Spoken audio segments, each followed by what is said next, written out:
Hey, all my IFG friends, this is Steve. I want to say, if you like movies like I do, we've started a new podcast called Happy Hour Flicks. You can find it anywhere podcasts are found. It's all about nostalgic movies that we love, and we bring on special guests each episode, and we also have specialty cocktails made for each one, too. So it really is an hour of a good time talking about movies that we love, like Gremlins, Seven, Free Willy. We talk about The Last Starfighter also. I mean, we kind of run the gamut across all the decades and really have a great time. So wanted to invite you to come over and join us. That's Happy Hour Flicks, anywhere podcasts are found. Deirdre had my mom and Kevin had my dad just off the script. They were them. Did your parents know that they were being more or less portrayed by these characters? Oh my God, my mom's like, I come off great. This is the Independent Filmmaker's Guide from Framework Productions. Framework Productions. On IFG, we talk about independent film from development through delivery. By featuring discussions with creators and collaborators about their experiences, we form a roadmap to help you have the most success with your projects. Coming out to your family can be an extremely challenging moment in a person's life. We speak with filmmaker Jenna Laurenzo on making her film about that experience, told as a comedy. The mother-daughter relationship is the most important to me in that film. And it was just a dream come true across the board. I fell madly in love with every single person involved in that film. That's Jenna Laurenzo, the writer, director, and lead actress in the movie Lez Bomb, which you can see on Netflix. I just wanted to write a script, and I was dealing with realizing that I was gay, and I wanted I wanted a comedy about coming out, and it just didn't exist. I'm your host, Stephen Pierce. Most of the content within that space happened to be really dramatic, and it's particularly with the representation of lesbians. The ending wasn't happy, so it was essentially scratching my own itch and creating something that I needed to see but couldn't find, and so that script I started playing with that story, but it was a lot more dramatic when I was writing the first draft because it was a lot more serious probably in that point in your life. Yeah, I didn't have the distance from the emotion, and then I had a draft and it was kind of angry. And then, as you sort of come into your own, and then you have the distance between the emotion, you have that, I guess, periphery, and to see the comedy within it. Yeah, no, that totally makes sense. You write something that's very, very heartfelt and very probably hard to talk about, and then you just put it away, which is typically when scripts are best, right? Whenever you do something and then kind of walk away from it for a bit, and then you come back and find the tone for what you want to say. Yeah. I've now recognized, I'm like, whenever there's a script sort of tapping me on the shoulder, when I want to avoid it, it's usually because there's a nerve that I'm not willing to hit yet. And so it's just kind of like this graceful act between effort and knowing when to back off. Do you do stand-up as well? I don't. Okay, so I was about to say, that sounds exactly like how a stand-up comedian approaches stuff, right? Like shit that's bothering them right now, tonight, tomorrow, makes it on the stage. Oh, interesting. Yeah, I can imagine that process being, similar. So now fast forward 10 years, you're writing the script. Did you do anything like, for comedy, did you test it? Did you show it to friends? How did you determine when the script was quote unquote finished? I think Lez Bomb, when all is said and done, had well over 150 drafts. And for me, there's something about comedy that just there's a rhythm that feels right. It's like, it feels like I grew up playing sports. And so, like when the ball goes in the net or it doesn't go in the net, it sort of feels like that. It's like it lands or it doesn't land. Yeah, or like a rhythm with your teammates, maybe is kind of how I was thinking about it. Like, when people are in the right position and not, versus whenever you're just kind of isolated and stuck. Yeah, totally. And like in reading the script, there were like, you can hear, I can feel when something seems to be working, whether it or not it's landing for other people. It's hard to tell until people start reading it, but I do have a certain level of trust when it comes to, this feels funny. And then making sure the story is landing. That is really helpful when you bring in other points of view. I mean, with writing comedy, I feel there's a real balance of structure and, and character voice, like dialogue kind of stuff, because you kind of have to, sometimes you rely on the plot structure to be like the pace that you need. Then you need the dialogue to be the actual funny. Yeah, sure. And I'm a huge fan of, I like situational comedy. I think that the greatest comedy comes out of the most uncomfortable situations. Right. I think that the best comedy is always based in conflict, personally. Sure. I always tell this story that like in 2005, I was on a ship that almost capsized, and everyone thought we were dead for like 12 hours. And I remember at the height of that, just like, because you like fatigue with that level of worry. At least that's what I experienced. You can only be worried and terrified for so long before you just kind of like hit a wall. And I just remember laughing at the absurdity that was how I was going to go down. And also I was like thinking that I was going to die and no one knew I was gay. And then I was like pissed that the experience was nothing like Titanic. There was no romance. And I just went into this tirade that was funny. Like I was laughing at the absurdity. And I think, and I've always loved stories. I think that's the moment where I was like, you know what? There's always something funny. It doesn't matter what's going on. There's an absurd something that can be looked at and like mined for. I've never met anybody that started a sentence with like, I almost died in a boat that capsized.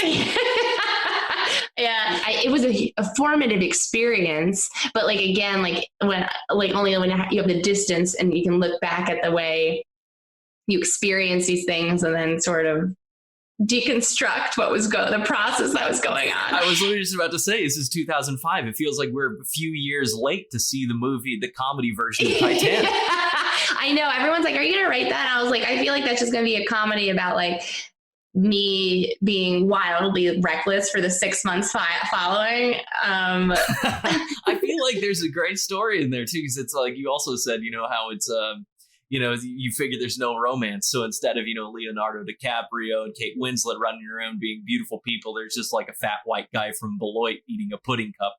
No, I was assigned to like, they assigned like the women to like, if you were one of the female students on the higher deck, because the highest decks were rocking the most, like you got assigned a guy to hold on to you. And I was assigned this dude named Brian who came up to my waist, and I was like, I should be holding on to Brian. You were assigned the guy's name being Brian is fantastic. I'm just picturing like a, like a 5'1", beefy, It's like, I was like, Brian, I got this. Don't worry, Brian. Hold on to my life jacket. It'll float both of us. Okay. All right. Well, that is insane. So the boat, I obviously did not capsize. Yeah. So we made it out alive, and now I can tell stories. Okay. So back to why we're here. So let's jump forward to what I'm really interested to talk to you about is your cast is bananas good. Like, I mean, just mind-blowingly good for a first-time filmmaker. So how the hell did that happen, and who did you hustle to get that? This thing, it sort of had a momentum on to itself that I felt like I just needed to get out of the way, because it just came together in ways that I didn't. So I spent 6 years trying to attach a star and a director. It's really hard to attach people when you have no money. And after a lot of conversations, like people kept telling me that I was going to have to do it myself. And I sort of resisted that. There's a lot of pressure within that. I think there was a lot of fear within that. But you just kind of hit a wall and you're like, this thing's never going to get made. So I guess I'll do it myself. And there's like a surrender to it. And so I did a proof of concept of what that would look like, acting and directing. And then that proof of concept was a short film called Girl Night Stand. And that short film ended up going viral, which is how I got the financing. And once we had a producer attached, I still didn't have an idea of the cast that we were going to attach. I was trying to manage my expectations, especially as a first-time filmmaker. But I like skim I skate the thin ice of optimism often, but I didn't know what to expect. And when we started, I had amazing casting directors, Mia Cusmano and Megan Rafferty. And Mia's always been such a champion and a cheerleader, and like a guardian angel in my life. And when we started going out to cast, her reps at the time helped us get the script to Kevin Pollak. And Kevin, his agent, despite our budget, because, as a favor, gave the script to Kevin. And Kevin really responded to the script and thought that there was an important message in it, and ended up calling me and, vetting me out. And we had like a half an hour conversation. He's like, all right, I'll see you in December. I was like, what? And he's like, yeah, let's do this. And it was just like, I was such a fan of his work, and I've always been such a fan of his work. And he was just so generous on the phone, and it's such a pleasure to chat with. And once he said yes, it sort of like all these miraculous other pieces came together. Like Bruce Dern and Cloris Leachman were also at the same agency at the time. And then they were involved. Elaine Hendricks had said yes, which was I was such a fan of hers when The Parent Trap came out, and I always had her in the back of my mind as someone that one day we would cross paths. And so it was baffling when someone said that she wanted to do the movie. It was like so weird, because I was like, I have always known I was meant to know Elaine Hendricks. The stars, it was written in the stars. So like all these things sort of just kind of came colliding together in ways that I just didn't anticipate, but sort of just allowed for them. And then with Deirdre O'Connell, for my mom, everything about her just felt right. She's the heart, and she grounds the comedy, and that really, the mother-daughter relationship is the most important to me in that film. And it was just a dream come true across the board. I fell madly in love with every single person involved in that film.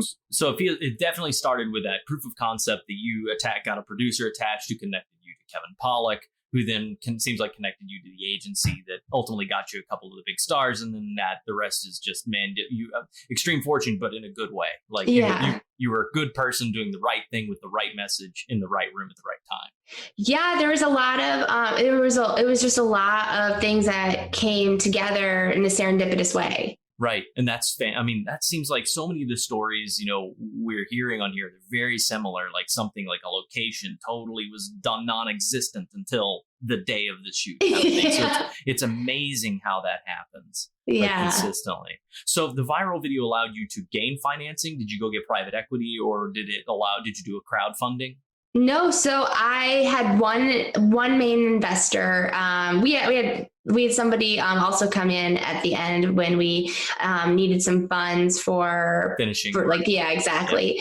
But one main guy, and he was connected to me through the producer Rob Moran, who also plays my uncle in the film. He works with these two other guys, and he got his hands on the script. Had happened to be looking for a dysfunctional family comedy, and he connected me to our financier. And it so happened that I had this viral short that showed that there was a audience hungry for this content, that had an appetite. And I think it's really helpful when you can point to that. It also provided invaluable analytics that we were able to use when it came down to the distribution of Lez Bomb, by providing those to the distributor. So we could see target demographic, exactly, and who was likely to purchase and engage. For sure. And also which press pieces were impactful in people and like bringing audiences' eyes to something. Because, you know, sometimes as filmmakers, we sort of like we get press, but like there's a bit more, there can be more strategy involved, and like, and realizing that sometimes a write-up here nobody's actually reading it. And sometimes like other places, a lot of people are. And I think it allows you to sort of create a roadmap for yourself to hopefully follow. Were you doing that in pre-production, or did you do that after you'd finished the film and were moving to distribution?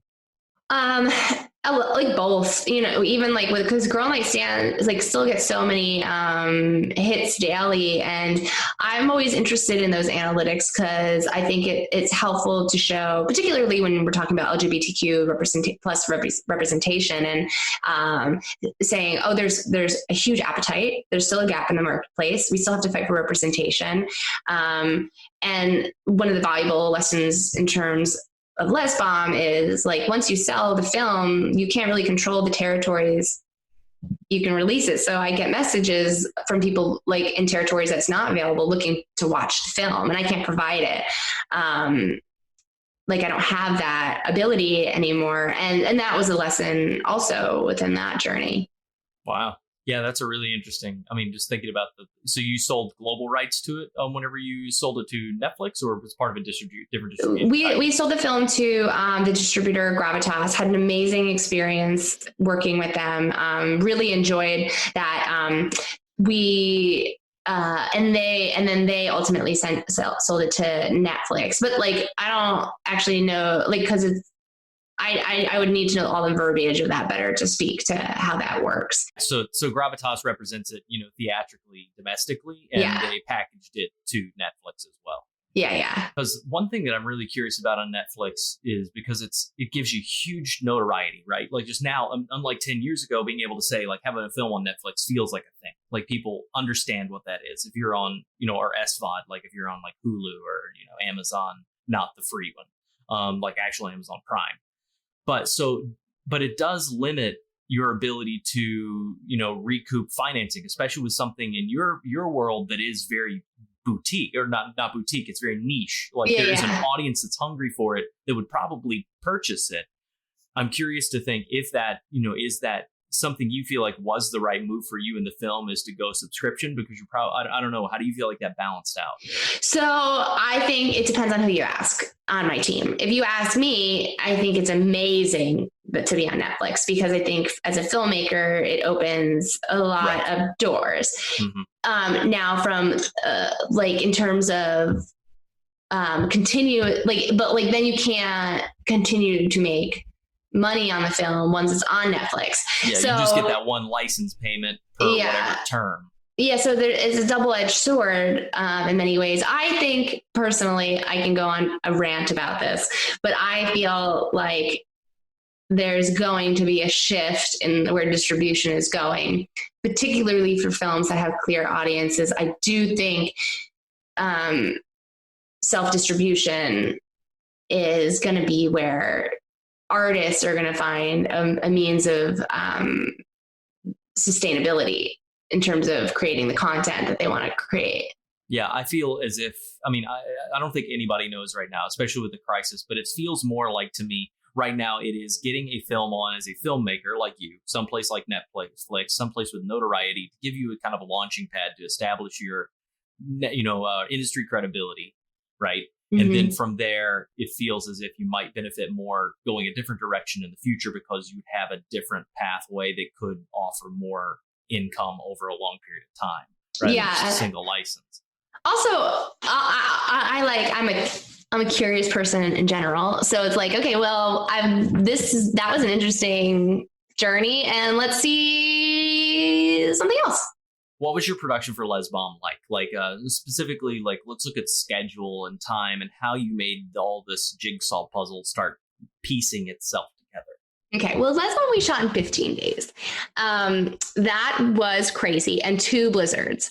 We had 3 pickup days, that was like the second blizzard, which was cut that in half. So 1.5 essentially pickup days. I melted snow on my days off for continuity. It was crazy. But I do think that anytime you're presented sort of that pressure cooker situation, it really forces some creativity if you can see like the potential in the problems that present themselves. And like one of my favorite scenes that in Lez Bomb came out of the fact that like we no longer could shoot outside. And so you had to morph an entire scene that's supposed to be exterior to interior. Yeah. And I had my fantastic editor. I couldn't be a bigger fan of Bill Saunder. He was with us during the production. He was editing the assembly as we were going along. And so that made it a lot easier when we were moving that quickly to make sure we were getting what we needed. And when that's one of the snowstorms hit, we couldn't shoot the scene outside. I could see that the movie was kind of like, it's a fast paced movie, and there was an opportunity for like a moment of breath. And I wouldn't have had that if everything had gone according to plan. So I was actually really grateful for the problem. In retrospect, I was having an anxiety attack probably during it, but like it ended up being like a wonderful opportunity. But it was 15 days. We shot the film in my childhood home. My parents still live there. And my mom's motel that my grandfather did build in the 50s. So we used locations that we had access to. Did you write into locations you knew you had when you were writing the script? Yeah. That's very smart. That's I've heard other people do that. And I'm like, for a first time film, I was wondering because it's all the special thanks to the Laurenzo house. Yeah. Oh my God, I love that you saw that. So you had 15 days. It's outside. Where does it take place? So it's not, and how did you put up the cast? Did you put them up for the whole time? Were people there? You had some big stars. Were they there how did you deal with their schedules and their needs? Yeah, it's so funny because like some people stayed at one place, some people stayed at the other place. I remember one of my producers calling and being like, "Where are you? I'm on the 16th floor." I was like, "We're definitely staying at the different places. There's one floor where I'm staying."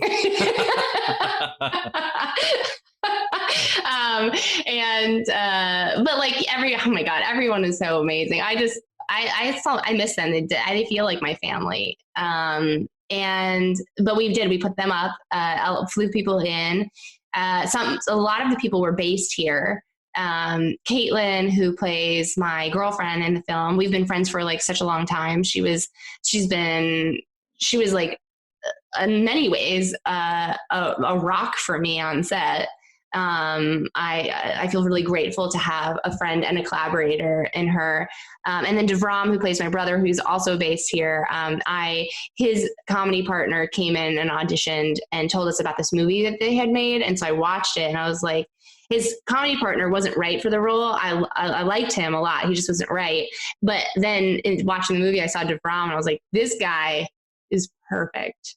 And he plays my brother and I just adore him, but he was also based here. And Deirdre was based here. But yeah, we didn't house anybody at my mom's motel because it was just get off of set, come back. It would have been too much. So you had to, how hard was it to convince your mom? And did you convince your mom to close?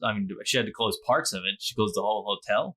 Yeah. Like my parents, they really loved me. It was like, I'm like very grateful for that. At least they did before you closed their hotel. Yeah, I was like, but I was going to say they really love me. They might love me a little less after, my mom still resents me for the damage of her carpets. Like she's always like, the carpets have never been the same. And everyone thinks shooting a movie is really exciting until it's like happening, in your house. Definitely.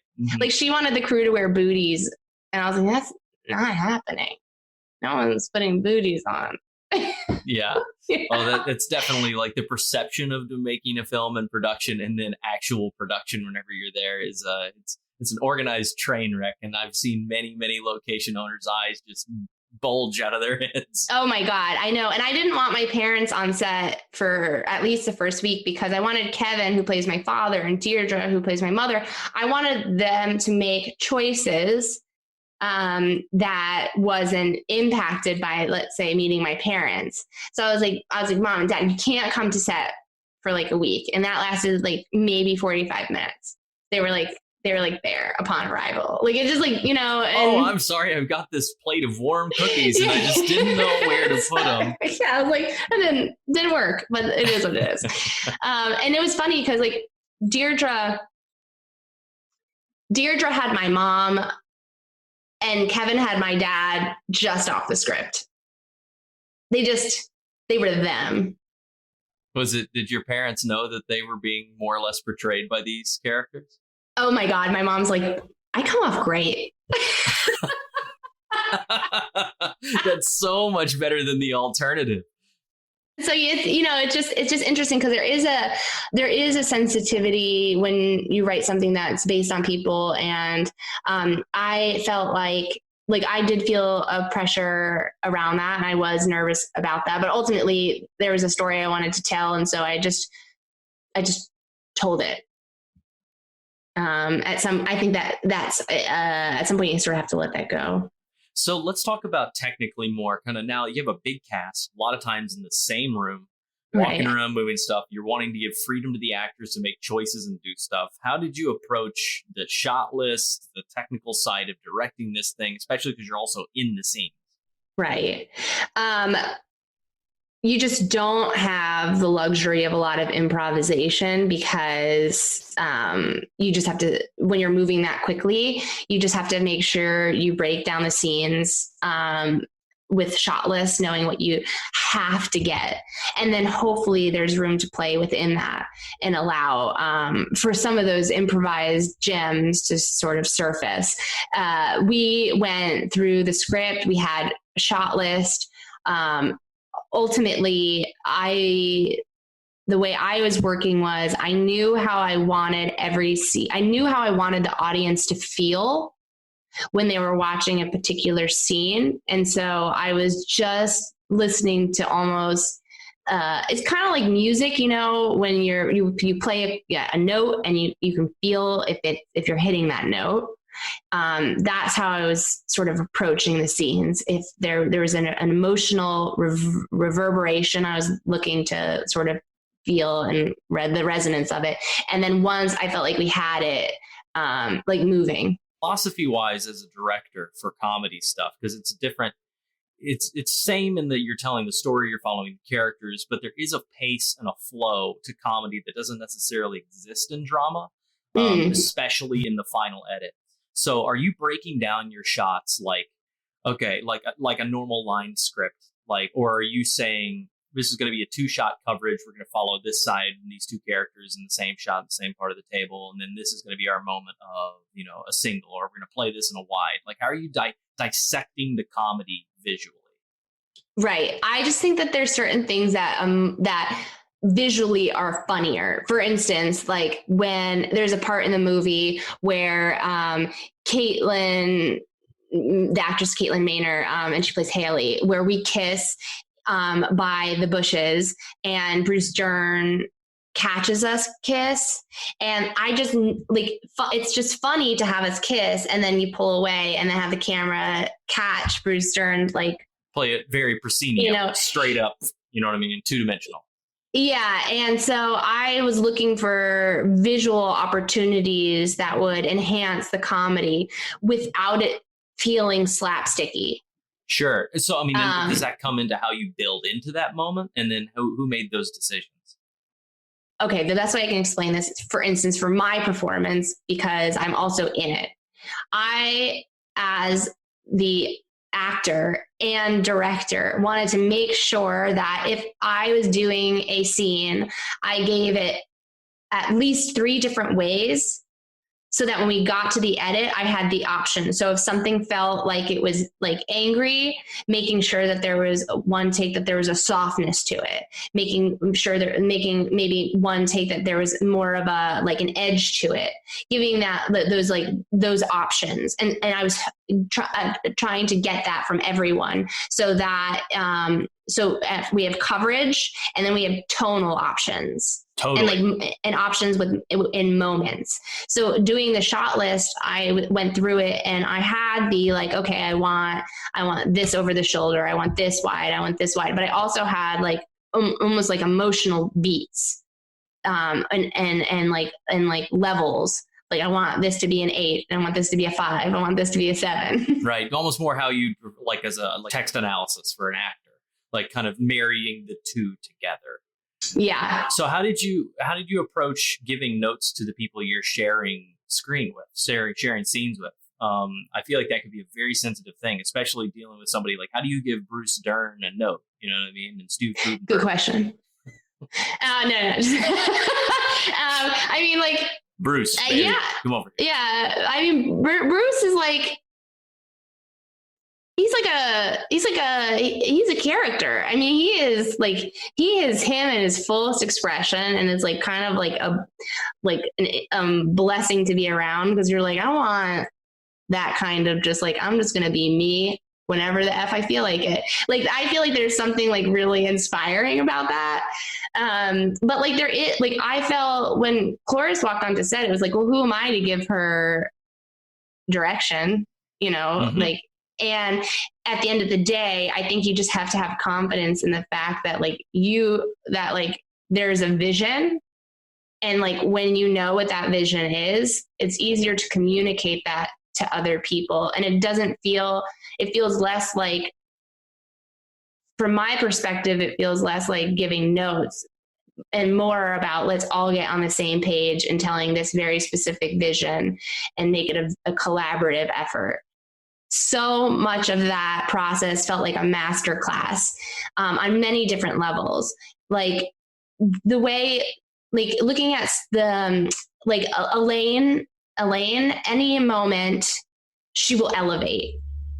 Like she can, and she'll give you options and things that surpass at things that you yourself would have imagined, which I love. I think that's kind of the magic of filmmaking, is when all those imaginations come together. And Bruce and Claire, there's a freedom within their choices. They're not self-conscious at all. There's a freedom in the way that they approach the work. And when you allow that to have space, I think that's when you have like those magical moments that sort of surface. And then when something's kind of going off the rails, like stepping in and being like, no, the vision's more over. It's a little bit more over here. I see what you're doing here, because it's always coming from a place that's creative. It just might be just going on a tangent and then pulling the tangent back into the narrative that you're trying to tell. Right performance, wrong play. Yeah, exactly. So I want to talk now a little bit about the festival angle and how when you finish the film, where you're going with it. And whenever you say we're going to premiere this film in rural Arkansas, most people would think you're crazy. But Bentonville Festival is a different kind of animal, right? As a filmmaker, you think that there's like 3 festivals you have to premiere in or your life is over. I just, I can be dramatic, but, maybe that's not the case. But the thing is it ended up being like the best, a huge blessing that we premiered at Bentonville, because we ended up winning. And that festival has the Bentonville Film Festival has been such a champion for me and my work, and has been so wildly supportive in ways that like I feel truly grateful for. So it was like this like really miraculous unfold. And like the thing is like, yeah, you're in Arkansas, and like now I keep going back to Arkansas. I'm like, am I supposed to be in Arkansas? What's happening? But that festival, I had so much fun. And like a lot of the cast came, and our executive producer, Bobby Farrelly, who's like Dumb and Dumber and Something About Mary, like he has been so involved and supportive, and like truly was an executive producer, and like in all the greatest ways somebody can offer their wisdom and experience. And he came to the festival, and I just remember like I was all kind of like parading through Main Street with like booze in our hands, walking past like this like Confederate statue on the way to the premiere of the film. And I was like, what is happening? Did you do a bunch of PR and like a big run up to the festival to create buzz as part of your distribution? Yeah, we had people that, we had a lot of support from like outlets. And we had a great publicist involved that was super helpful. But like, I do think like that being at Bentonville at that time, it was just kind of like the perfect storm to allow some of those things to unfold the way they did in the timeline that they did. So now looking at where you've distributed the film, it's out there, it's done its run, it's going. Did the whole thing come full circle? I mean, specifically for you, do you feel like financially the film was made a success? Obviously, you're making more, so somebody's happy with what's going on. Yeah, I mean, the Gravitas considered it. They were like very excited with the release of it. So that was good. So I was very happy. And like, I mean, the film surprises me continuously. Like 2 weeks ago, Variety included on a list of like the best comedies on Netflix right now. And it was like on a list of like some of my favorite films. And you know, when those like things happen, it feels good because like, I mean, 10 people could say something wonderful. And then if one person says something negative, you're like thinking about the negative thing, you know, but like when you get those positive, I don't know, like it feels like a positive, like keep doing it sort of thing. Well, so whenever you do finally write the film about, you know, almost dying on a boat with a Napoleonic complex guy, oh my God, where can people find the information to go see your new work? I mean, I'm easy to find. It's just at Jenna Laurenzo, Laurenzo. And people should check out your film. Go watch it on Netflix. Yeah, I would love that. Well, what are you planning on bringing to your Thanksgiving dinner as something to maybe announce or say to your family, Steve? I don't think I have anything quite as impactful to announce at my Thanksgiving dinner as that. My Thanksgiving dinners are in New York with a bunch of friends. And that's right. You do the Friendsgiving. Yeah, and it usually gets it's a comedy in and of itself, but not, probably not as clean as Lez Bomb. I can't get over the cast that she was able to get, especially as a first-time filmmaker. I just think that is so incredible and amazing to have that level of, veteran film actors.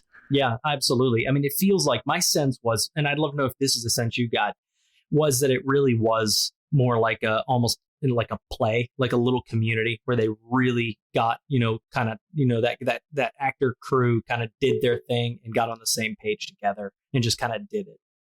Absolutely. I mean, you get all those great actors in one house together. I think there's going to be some great chemistry. And that really leads me to what I think is my biggest takeaway is, there's kind of like an old adage or saying, casting is half the battle, or casting is half the work. Right. Absolutely. And I think that's the biggest takeaway, or one of the big takeaways for me from that conversation is she got such an incredible, talented, experienced cast all put together, and then she just let them ride, and like you said, theatrically less. Almost do less, just let them do what you hired them to do. Absolutely. I mean, that's a hard lesson to learn as a creator, that sometimes the best thing you can do is be a little hands off, let the professional do their job. It doesn't hurt to also be an incredibly nice and cool and genuine and funny person as well. I can't imagine. I would imagine it's a very fun and charming experience working with her on set because she just has a magnetic energy in general. Yeah, these are just so wonderful when you just immediately like like the person. She's just so interesting to talk to, and you can tell she cares and she works hard, and it's just so fun. Can we talk about and I know it was nothing to do with independent filmmaking, but could we talk about almost dying on a boat and how crazy that is? I am surprised she's not written a movie about that yet. I would like to work on that movie. I mean, I think that's great. Well, like, look, she kind of premised this as, or set this up as like a movie about this incredibly heavy subject coming out to your family.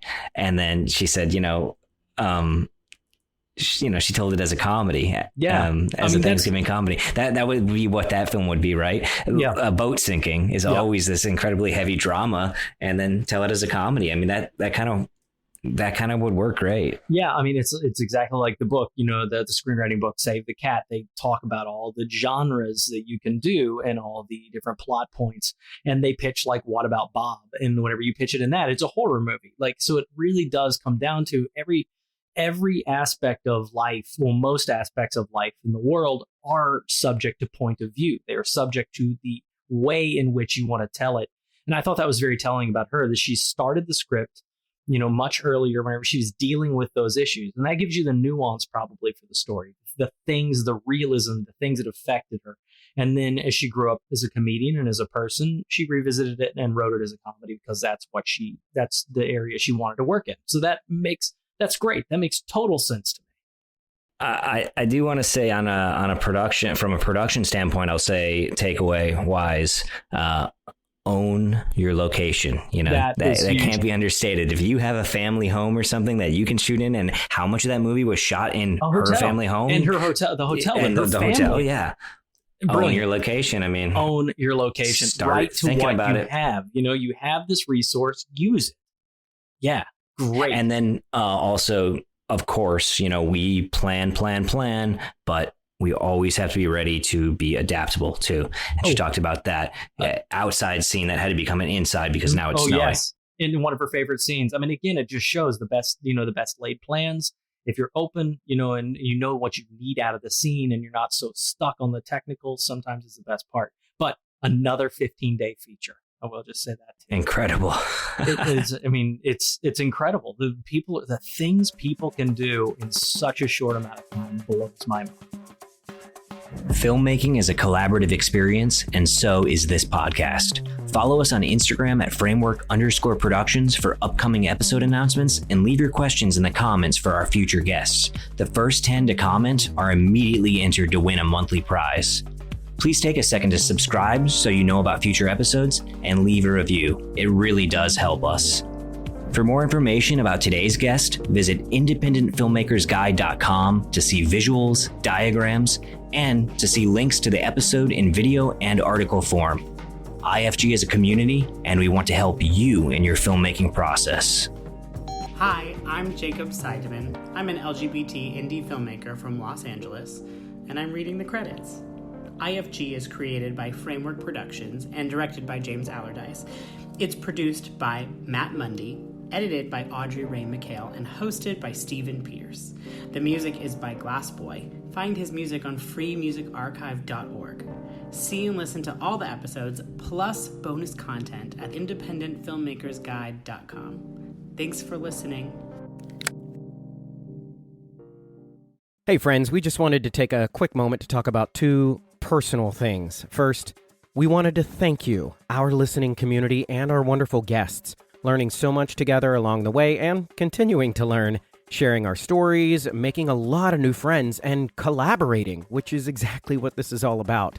Which also brings me to my second point. In great part to many of these new relationships, we wanted to let you know that we've taken a lot of this advice ourselves and made our own narrative feature film, Herd, H-E-R-D, Herd, which is premiering this October on Friday the 13th in select theaters as well as on VOD. Personally, I think it's the perfect kind of scary movie to watch during our favorite scary season. So we'd love for you to celebrate with us and watch Herd. You can pre-order it on Apple TV, and of course, do the communal thing, see it in theaters. Of course, for all of this, please see our show notes, but basically, we're going to keep it all updated at herd.film. That's herd.film, herd.film as well. Thank you again, and be sure to give us a rating and a review over on Apple Podcasts so we can continue to build this community and collaborate. IFG, How Movies Get Made.